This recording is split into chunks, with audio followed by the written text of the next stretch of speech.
I first met Tarcio in 2023 at Stephen Duckworth's hill trial there, the Clockhead Hill Trial in the north of England. And then in 2024, I ran into Tarcio again, and this time it was down in Carter's trial in Cornwall. And when we were talking, Tarcio mentioned two things that I thought were very interesting. One was about outruns, and the other was about giving sheep time to think. And so you can hear about that here and a few more things. So we hope you enjoy this one. So when I met you in Cornwall, Tarcio, I was thinking, it's interesting. Oh, I meet a fella from Brazil, and Brazil is just another country. It's just like Ireland, is what I was thinking. But then I realized that Brazil is like 101 times the size of Ireland. So we're like a very small place compared to Brazil. And then I looked where you live. So where's Tarcio? And I see you're right down in the south. And what's the name of your province? Our state is Rio Grande do Sul. It's Rio is river from the south. So river from the south is our state name, and it's more or less the size of UK. Well, I looked at that too, and I see Rio Grande do Sul is 3 times as big as Ireland. Because, I think Ireland, the guys up in the north of Ireland, they're a long way away from me. I'm in the east, and the guys in the south are a long way away. But your province is like 3 times, your state is 3 times the size of us. So then I was thinking, okay, so Tarcio's from Brazil, and it's this really big place in South America. And I was thinking, how do you get into sheepdogs and sheepdog trials? How does that happen for somebody like you? Well, it was 2010, and I started in 2000. Run this farm, sheep, dairy sheep farm, and for that 10 years, from 2000 to 2010, we started to receive some tourists, some people that were used to pass in front of our farm, and some, we can say that the dog is side of the man forever, almost. So these tourists, we didn't work with dogs at the time. The sheep were in the barn all the year, and they started to ask, oh, don't you have dogs to move sheep, the working sheepdogs. And I started very little search, but at that time there was an association in Brazil, but never really got interest in that, because my sheep were in the barn. So what the meaning? Yeah. And then we started to do some fields, and because this sheep, it's a French sheep, Lacan, they were raised and grow and milked in barns in France. But here in Brazil, we don't have snow.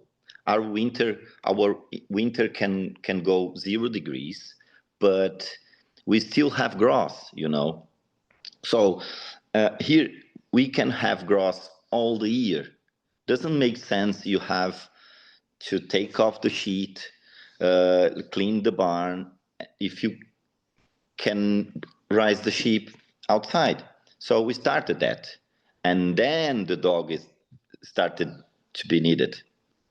So 2010, more or less, the tourists started to be more and more people coming, and more people asking for the dogs. And then I tried to contact the association to do some demo, in our farm. And the tourists love that, because it's a very new activity in Brazil, Yes. And where do most of the tourists that pass your farm, where do most of them come from? Are they South American or European? Where do they typically come from? No, from Brazil, especially São Paulo and Rio de Janeiro.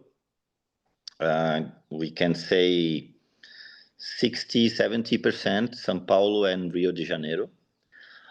From outside Brazil, we can say less than 5%. And because we are in the very south of Brazil, and we are maybe one or two states that have cold weather, you know. All the Brazil is like it's small in the south, so 80% of Brazil is hot weather. It's tropical weather. Some places the winter start 25. Oh yes, yes. So I like this, the sound of your climate. Sounds like ours, only better. That the winter is a little bit nicer and the summer is a little bit warmer. And like you said, you have grass all year round, or you can graze sheep outside all year round. That sounds a little bit like heaven to me. yeah, well, it is. But sometimes in the summer we can have very dry weather, like 40 days without raining, and this can be uh, uh, as bad as your winter, you know. Yeah, If yeah. you The know thing that the I think is incredible is that I know, well, really since 2010, you were doing the sheepdog experience. And because I met you in Cornwall there in 2024. And so I'm meeting this Brazilian guy and we talked and we made an interview, but I lost it. But in that interview, you said two things that really, really caught my attention. And I've repeated one of them quite a few times since to people, but I won't just get into that yet. What fascinates me is that so really you're only kind of 10 years, trying to do well, even maybe less doing competition. How, like, what do you think? Well, let's see. How, first of all, how do you find dogs? How do you get dogs in Brazil? Or are there lots of dogs in Brazil? Like, where did you get? I know you have that really good dog, Bigu. Where do you get these dogs? well, Brazil is it's all Brazil have 30 years of importing dogs from UK and United States, you know, especially, yeah, some dogs from Holland, but it's all about UK bloodlines.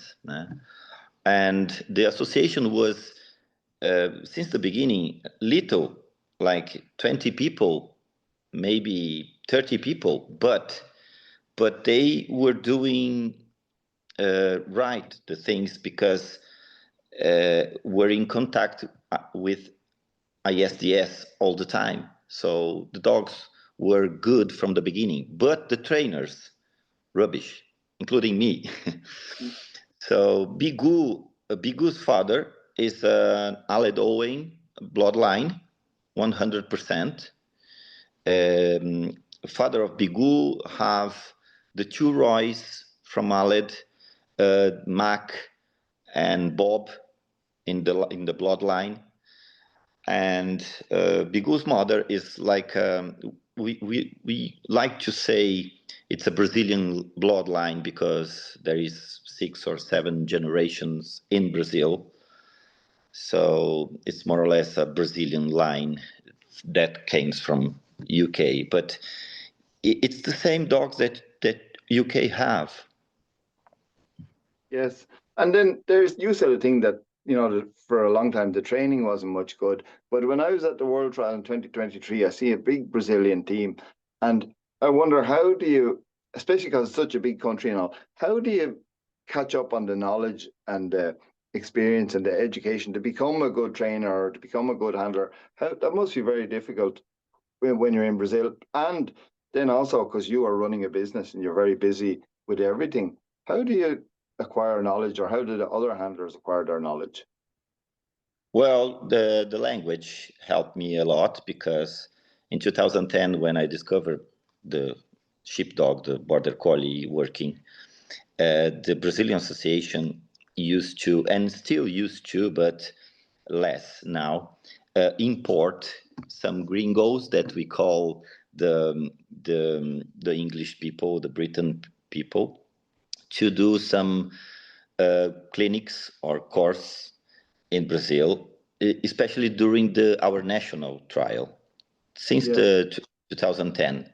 And in 2010, I met Dick Roper, and because I could speak English, not good English at the time, but enough to communicate, I was the translator of that clinics. And sometimes you can imagine 5 days clinic, 8 hours per day, each hour 1 or 2 persons with 1 or 2 or 4 dogs, explaining what were the problems that they have. Oh, my dog don't lie down. Oh, my dog have tight flanks. My dog don't push. And you can imagine, in 1 week, I could follow and understand problems from 40 dogs. And each year, some years were 2 people coming and teaching. So you can imagine the knowledge behind that. I just sometimes took me 6 months to understand things, you know. So at home, I used to try, this, whatever, Simon Moss, for example, he was here 2 times, and Dick Roper 2 times, Tom Huddleston, and Angie Driscoll, Julie Hill, lots of very good handlers with 30 years of experience, and I was there just listening. So I'm very lucky to do that, and very just a few people in Brazil speak English enough to communicate, you know. So I was the translator. That's very interesting. If I often think I would like to go to some clinics, you know, with like Ricky Hutchinson or James McGee or any of these guys, because, and sometimes people, you know, I find they just want to go to the clinic with their dog and they just want to think about their dog. But I'd love to go and watch some of these, you know, paid to come and watch, because it'd be very interesting to just to see what they do with the different dogs. But I see what you mean when you have to translate from English into Portuguese. You really have to think about trying to get the explanation right. And so you're thinking about what the clinician is saying, and you're looking at the problem, and you're trying to communicate it to the person who's listening. I can see how that really would be an advantage. But then you must be very keen and very interested in the dogs. Like, that's a lot of concentration and thinking, and to bring that home and apply it. Not everybody is as keen as that. Well, this remember me one point of my training and my thinking about work sheepdog.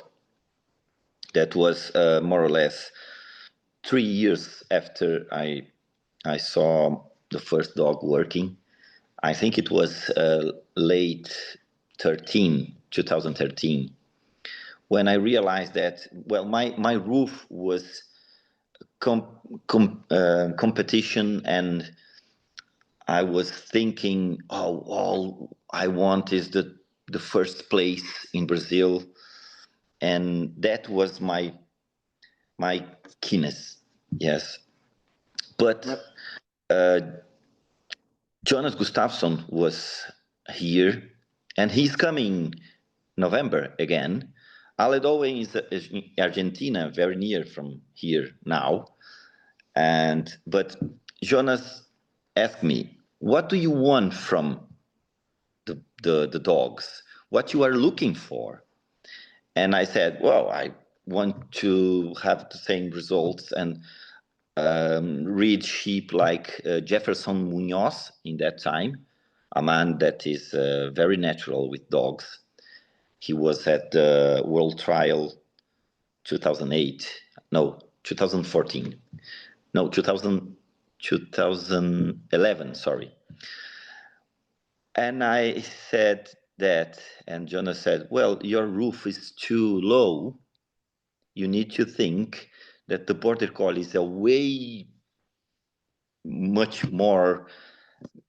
higher than just competition. These dogs are incredible. And I started to think, well, I want different things from now on. I want to understand the dog's mind. This is my first objective with dogs until I think it will be forever. And the second, it will be good competition. And I know you've been Brazilian champion a number of times now, but the bit I enjoyed talking to you when I was talking to you was this kind of a thing about understanding the dog's mind. And Jonas is a very interesting guy, and a lot of people don't know he's there because he's not out in the competition. He's at home in Sweden training and helping people and all. But I often ask him questions because it's deeper than just telling the dog right and left and fixing his outrun. It's a lot deeper than that. And like you said, it's not just his goal is not just to win the trial. That's probably a second goal for Jonas. And there's a few guys around like that, and I always find them very interesting. And so that's why I kind of liked what you were saying. But when say like with Bigu, and because I just saw you, like I saw you in Cornwall, and then you went on to the Pennine Circuit, and then you won that. And I see this year that you're in Ireland, and I missed you there, but I saw that you were in the money there with handlers like Dean McCauley and James McGee and all. So like I know the level that you're at, but it's interesting to hear you say that you want a little bit more than just results. Tarcio, what kind of things do you value in a dog? If you said, when I start with a young dog, I want three qualities, what would they be in a young dog? Well, for sure, the first thing I look for is intelligence. With intelligence, we can solve almost all problems that will come with the age, with the insecurity, lack confidence, lack ability, And the second thing, it will be I like to call the read of sheep, because you can teach. It's my opinion, just my truth. You can teach a dog to push by obedience if they don't want to, but to read sheep, you cannot teach a dog. He needs to have that balance. They need to have this.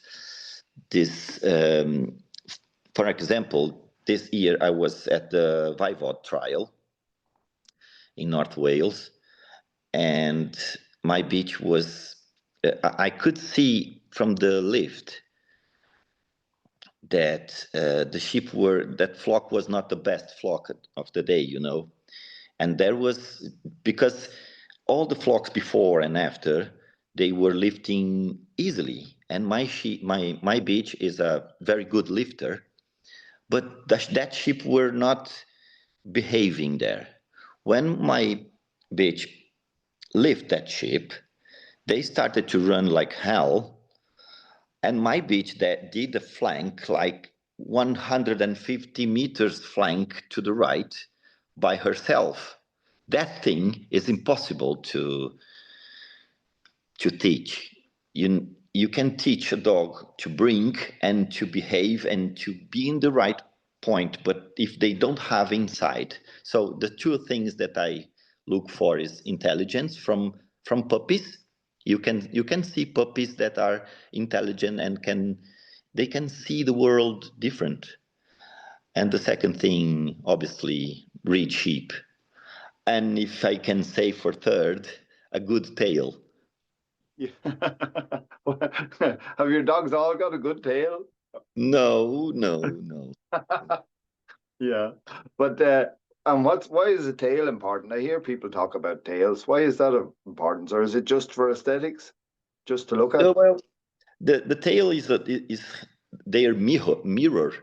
The tail will say to you lots of things, especially confidence, insecurity, doubts during a trial or a comment or a difficult situation. When the tail go up, always there is always a little problem inside the head of the dog. Sometimes it's not that important, but when a dog is tail down and behave tail, it's a very high possible percentage of the dogs. I could never see a very good dog with a bad tail, you know.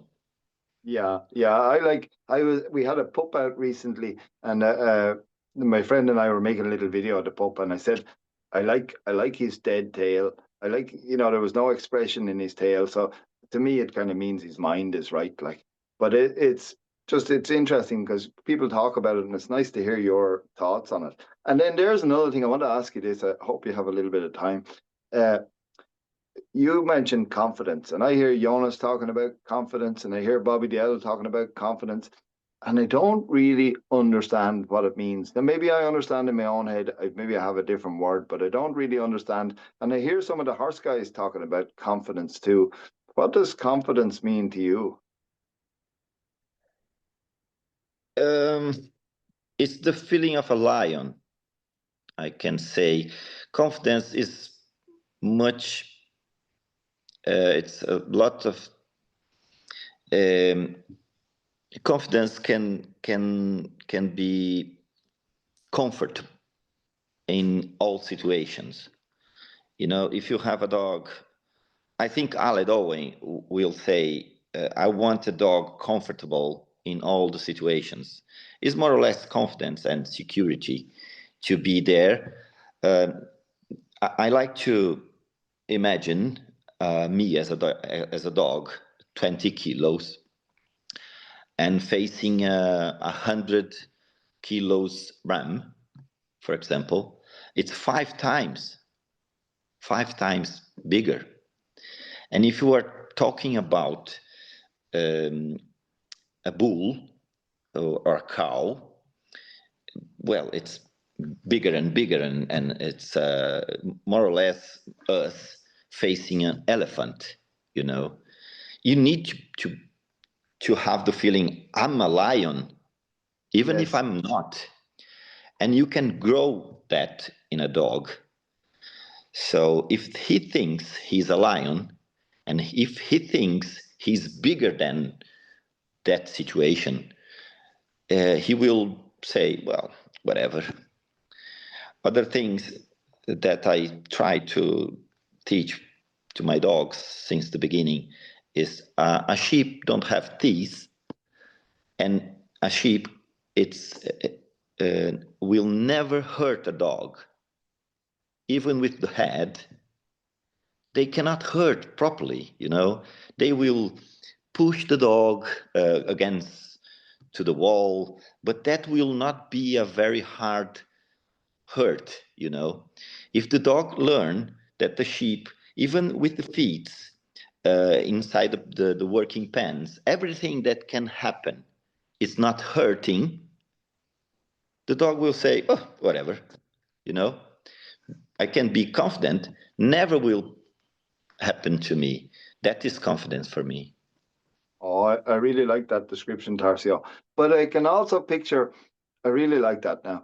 But I can also picture you with your dog when you're helping him to build his confidence and all. Like you're not going to panic. You're kind of nice. You have a nice relaxed energy. I don't know you very well, but I always think that you're relaxed. You can deal with whatever happens. And for me, I think that helps to give the dog confidence. Do you think, have you any ideas on that? What I don't like is when I see handlers getting all tense or worried about something. I don't like that. I think we have a bit of responsibility to help. Can you help a dog? Yes, you're right. You're only good as your dog is, and you are only good as your training system and training way to think. So if you are not a confident person in all things in your life, I don't think you will be a very good confidence training in a dog. So that reminds me the thing, other thing that I looking for in the dogs. The dogs are a tool for me to improve myself. So if I improve myself as a human being in all matters, I'll be a better trainer. So it's interesting to see top handlers are very good men and women. They are very good people. Usually very good heart people. Their hearts don't feel inside, don't fit inside of their bodies. They are always happy. They are always confident. They are always calm. You can see that, And another thing that is for me very important, and I can say Alet is a master of simplicity. If it's not simple, it's not right, it's not very good, it's just good. For example, for me, an outrun in the dog's mind should be a line, just a line,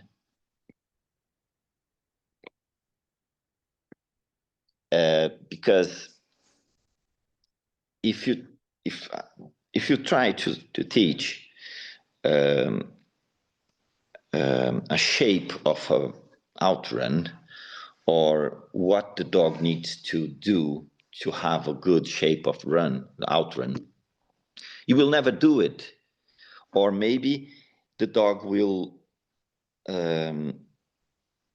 robotic learn about some types of fields or hills, but not all the time. If they think it's just a line and it is just a time running and looking for sheep, is completely different. Every terrain, every field will fit in that philosophy, in that thought, and it's very simple. So, Tarcio, which is this line? It's the fetch line. So when I try to teach, and I'm not the best one doing. Just some dogs is very difficult to train. I'm still learning, but my way to teach an outrun is in this line where we are walking in the direction that you will find sheep. Doesn't matter if it's 100 meters or 1,000 meters, but in this line there are sheep. So go out and look for sheep in this direction, and they learn like woo.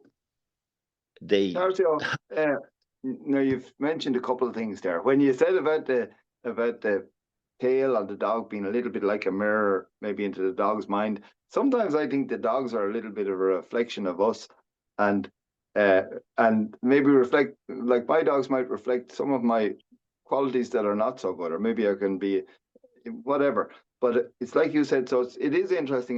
The dogs make me change and make me question myself and see, I know that's what I think, but am I right? And so I think that's what you were saying. And then this thing about the outrunning, I was going to ask you about this because we talked about it in Cornwall too. But when you talk about the line, you tell me if I'm thinking the same way. When I want to set my dog up, it's a little bit like I'm pointing a gun, and wherever I point the gun, which is his head, wherever I point at, when I pull the trigger and I say go, I want him to go on that line. Is that a little bit like what you mean, that we'll send him on that line and he keeps going till he comes on sheep? I don't really understand what you mean. No, I think lots of trainers do that.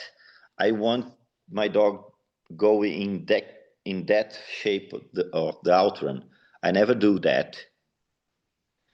I never teach my dog to go in that direction or that direction, wherever. Yes. I try to teach my dog where is the sheep, and the sheep is in the middle from the 10 meters we are coming from. In that Yes. direction, you will find sheep. So when they are side of me, they are looking straight forward. So hold on now. So when you walk out before, if it's in a trial, you're walking to the post, but maybe in work, you're wherever you're walking to, you're giving the dog the information, and then when you stop and then you send him, it's whatever direction you are walking in is direction he will find the sheep in. Is that what you mean? Yeah, my dogs will never side the body, to go in an outrun. They are Yeah. straight, Yes. head facing the supposed sheep that they are looking, or they don't need to look the sheep. So they are straight, the body is straight, the tail is straight. There is sheep. Go to the right to find them.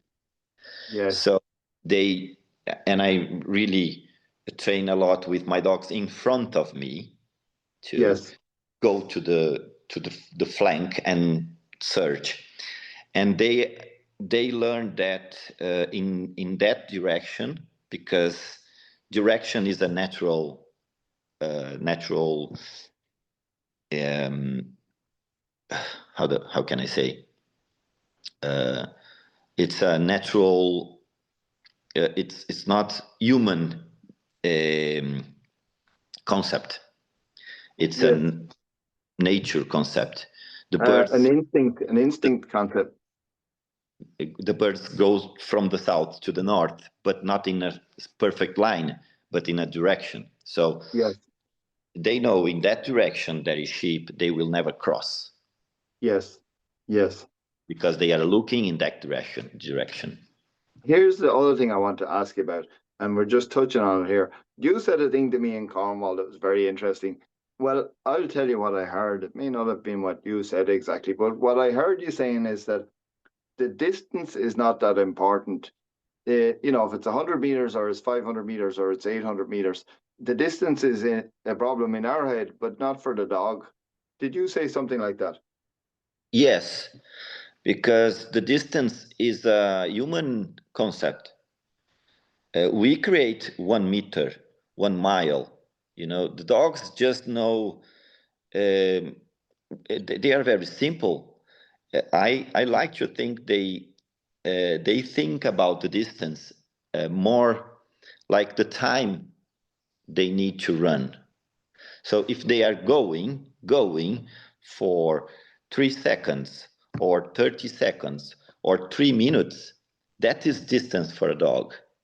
So if a dog is confident and used to run for 3 minutes to look sheep, it's better than a dog that used um, to try distance. So the distance for me, I don't think dogs understand distance properly. When I just said about my beach in Vivod trial, flanking like 150 meters long, and I have the video including. That is not distance.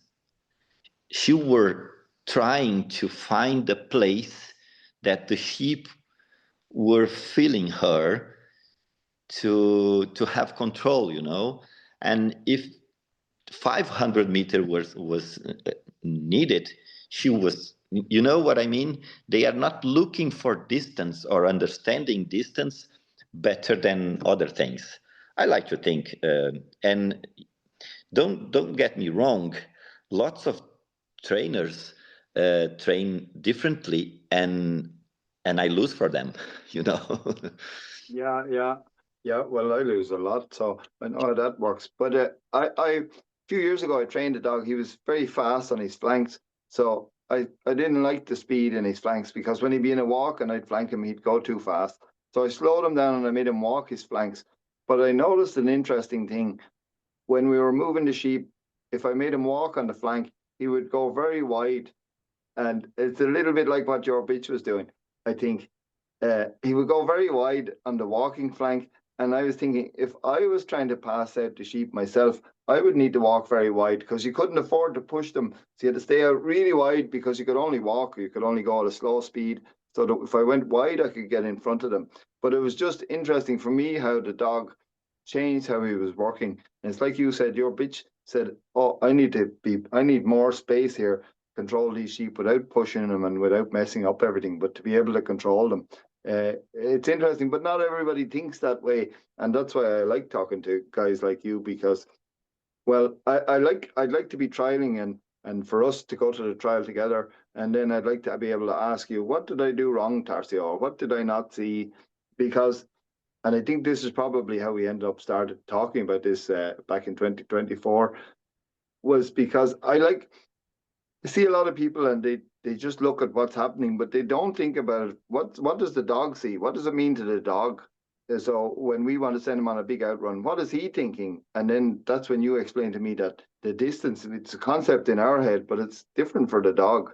And to try and think about it from the dog's point of view, I always think it's very interesting. And I don't think, not everybody thinks that way about their dogs. Then, well, talking about flanks, for example, I like the expression of the right intention flanks. I can see very often, obviously, in the top handlers, Dewi Jenkins, Aled, and 20 more easily. They are my idols, you know.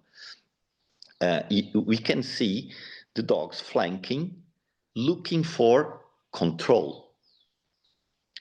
What is full control for me is the completely stop. When you have a car and you are driving and you stop completely your car, you are under control completely.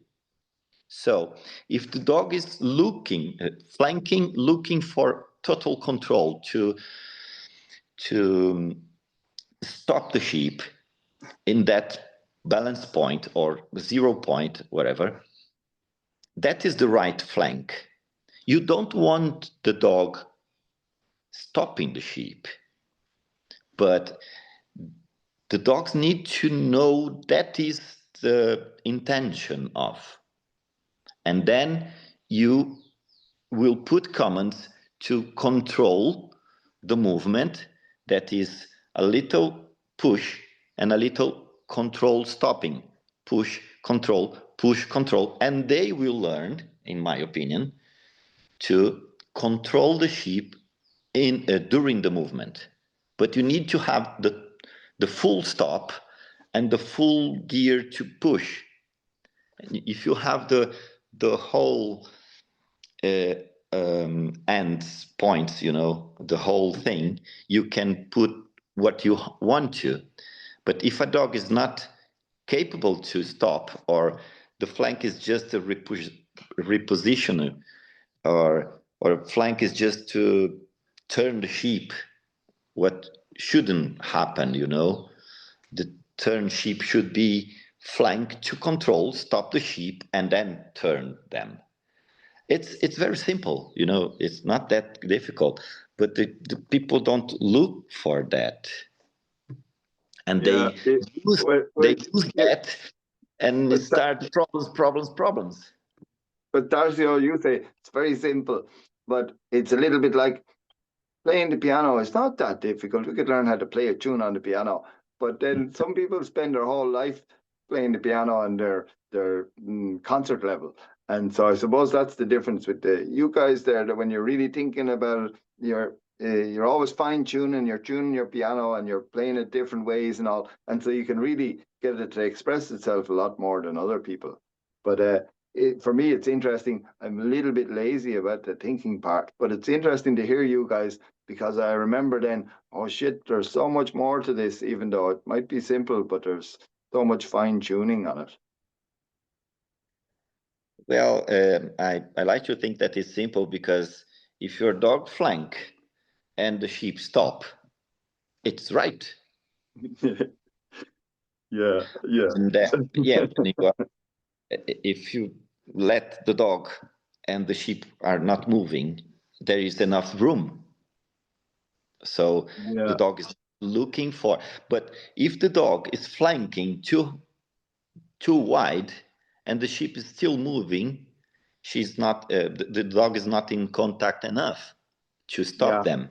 So there is a zone that I like to think about. I learned that from Fancy Benson. Mm. From he considered that there is a red zone around the sheep, the orange, and the green zone. And outside of the green zone, the dog is not in contact. In the green zone, the sheep are worried about the dog's position, so they will respect all the movements of the dog.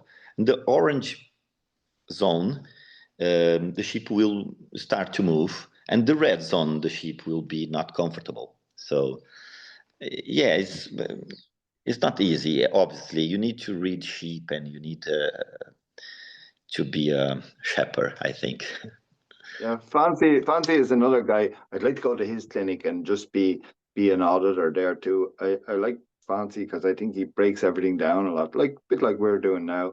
But then there's the other thing you were talking about, so the contact on the sheep and feeling the sheep and all the rest of it. Like you could write a book on that. But you were talking about, I was saying to you that a lot of the people don't seem to think, not the good handlers think.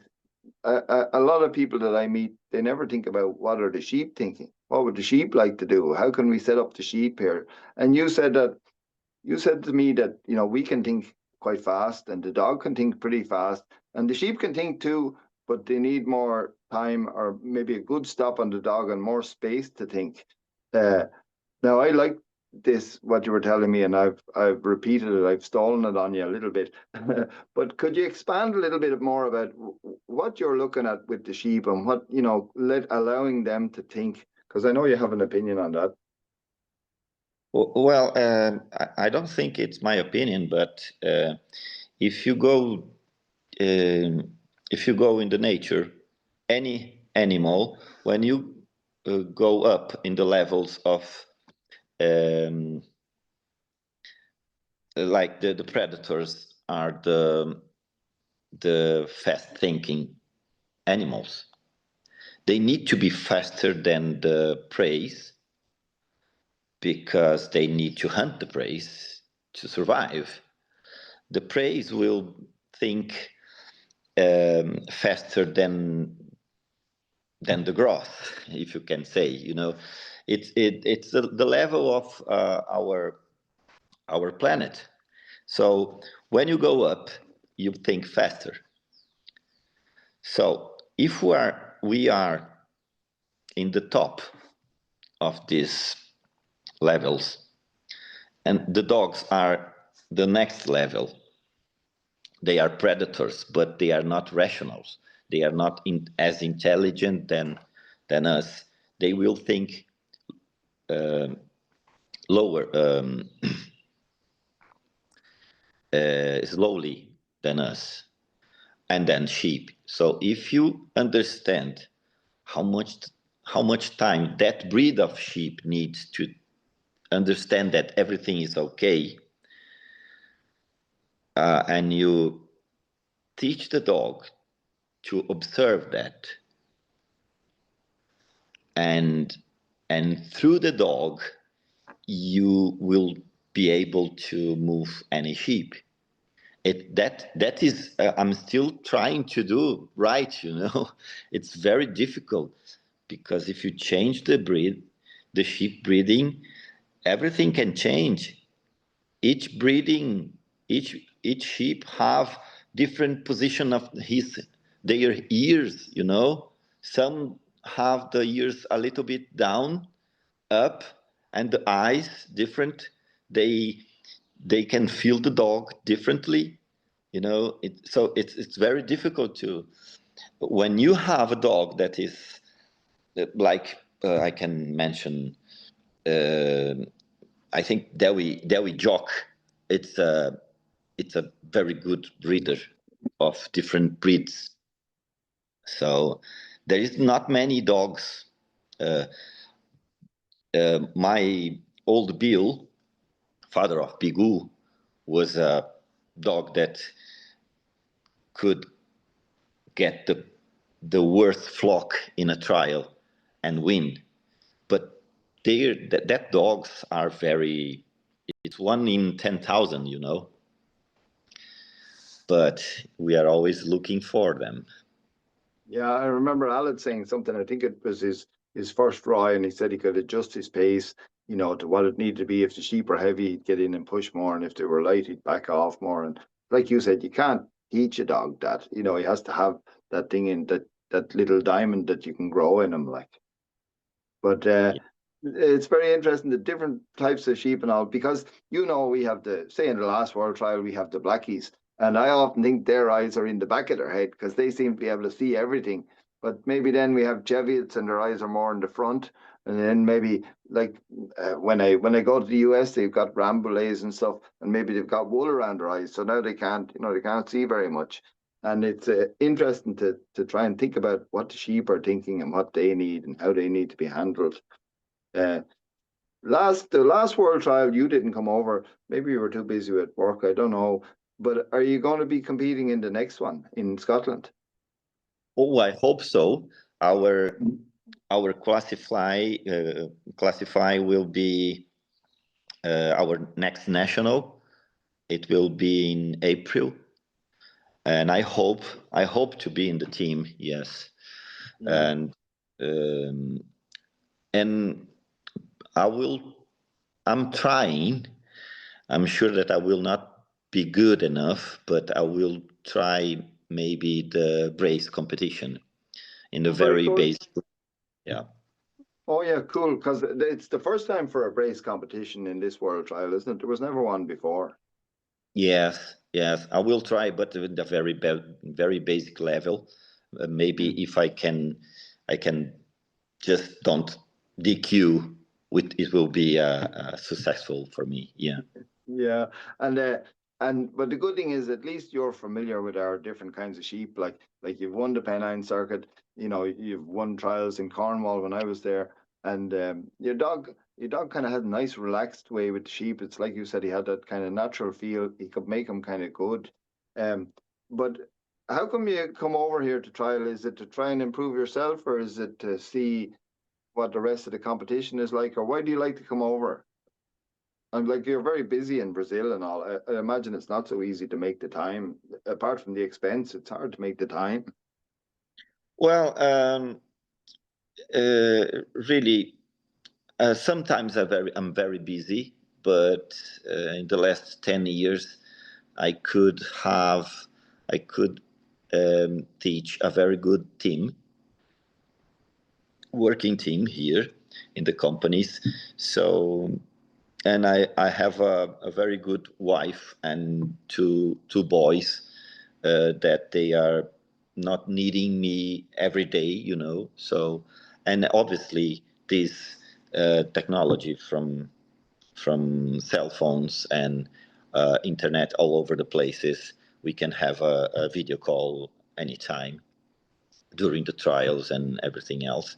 So, Yeah. yeah, the situation of my life here now, I can go and spend 20 days, 30 days. So um, my main thing, well, I really like the sheepdog trialing. I consider a way of life, obviously, and I like the people in the in this activity, and I really like to be with my dogs and understand them. So obviously, I love UK. I should be born in UK. I love Brazil too, but yes, it's just. the good things we need to leave before it's too late. Yeah, I think it's lovely to be able to just reach in and take the good parts out of everything. If you come over here for a month and you suck out a lot of the good stuff and the tradition and the heritage and all of it, and then you can still go home and enjoy Brazil. And I think I'm lucky, a bit like you. My wife, only for my wife, I wouldn't have the freedom that I have. It's great. She helps me out a lot. But I'm going to let you go now because I've kept you for quite a while here. But before I leave you, uh, I'd like to know, like we mentioned a few clinicians and everything that helped you and all, but with your whole idea and your whole feeling around, what a dog should do and how he should work and, where the competition ranks in relation to the overall dog and the sheep handling and the stockmanship and all that, what kind of handlers stand out to you, or who do you go to for help, or who do you really love to watch? Who sort of inspires you? I wonder who's your, if you had to pick somebody that you'd like to be like, who would they be? Wow, this is difficult to answer because I really like things in all the top. James McGee is a gentleman, and they they run he run their dogs, his dogs, like super soft. It's smooth movements. They are always, it's a pleasure to watch. Aled Owen, I really train with him, um, minimum, I can say 5 times per year minimum. Jonas Gustafsson, it's not just a very good trainer. He's a very good dog reader, and he's a very good teacher. He's I think he have the gift to teach. Dewey Jenkins, when I watch him trialing, whoa, sometimes you can see a almost perfect run, and then Dewey comes and do better. So I can name 10. Um, for example, Butch. Butch, Erin Morgan.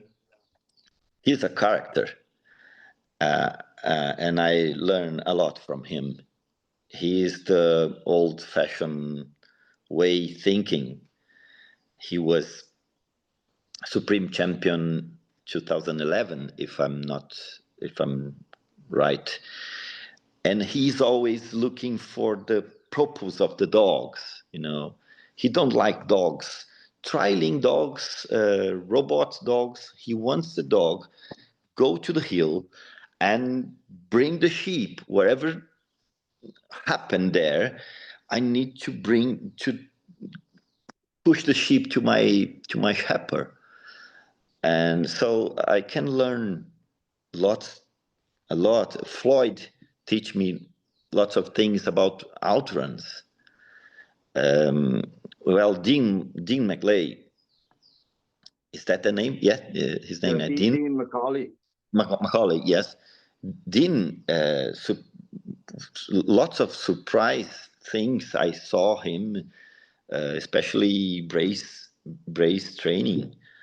Uh, well, I can name 50, I think. Yeah, I'll But tell you a funny story about Butch. Uh, Butch is hard to, well, he's a very interesting character, as you well know, but he's a hard guy to describe even. I sold a bitch to a guy here back in maybe 99 or something, and she was a good, strong bitch, and she was a little bit difficult. But when Butch bought her and I saw her in the international, she looked really easy and really almost soft. And I was thinking, oh, Butch can really handle them. He can control them. But his father told me, Idris told me a funny story about 2011 when Butch was in the Supreme. But before his run, they had a meeting, a chat between a few of them. And they said, Butch, these are Cheviots now. When you go out and when you get to the pen, don't rush them. Let them choose to go in the pen. Don't bully them in. And Idris said we were all in the stands watching, and he had his good run up, and he said, "Oh, don't screw it up, Butch, don't screw it up." And Idris said, "I didn't think he'd listen to us, but for once in his life, he listened to us, and he let the sheep choose their way in, and it was a big relief to us all when he got the gate closed." Yeah, but Butch is a it's a man that is usually scream a lot and shout in the pen, and if you are in a trial and there is some shouting pen occurring, it will be him. I didn't mention Ricky Hutchinson, but he's a genius, especially bracing dogs too. He can not just do a brace with two dogs. He's capable to put the dogs in I'd like to say beautiful position to see, not just the right place and the plasticity of the, he's a genius too. Lots of, yeah. Yeah, when I Yeah. think of Ricky, I always think, especially with brace, it's not just brace and obedience; it's more of a harmony. Of his dogs working together. The three of them working with their sheep, like all on the same page. It is nice to watch, but it's not easy to do and not easy to put that together. It's a little bit. It's almost more artistic. Yeah, I really like the way Oscar Murguia in Spain think. He's very he have a gift working dogs. His dogs are very easy on their minds. Yes. Well, of names, Hendrik, the German. He's very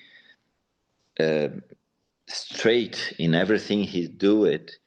I like him. I like the Todd. He's running now, and yeah, lots of very good handlers. Well, in Ireland, a very character man,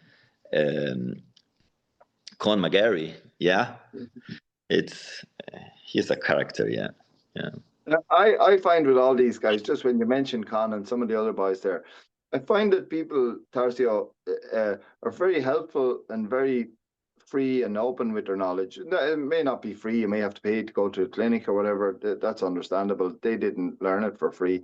But I find that whenever I go to any of these handlers you mentioned with a question about something, they're never really very guarded. Especially Alida. Alida, anytime I ever ask him, he seems to give me too much information.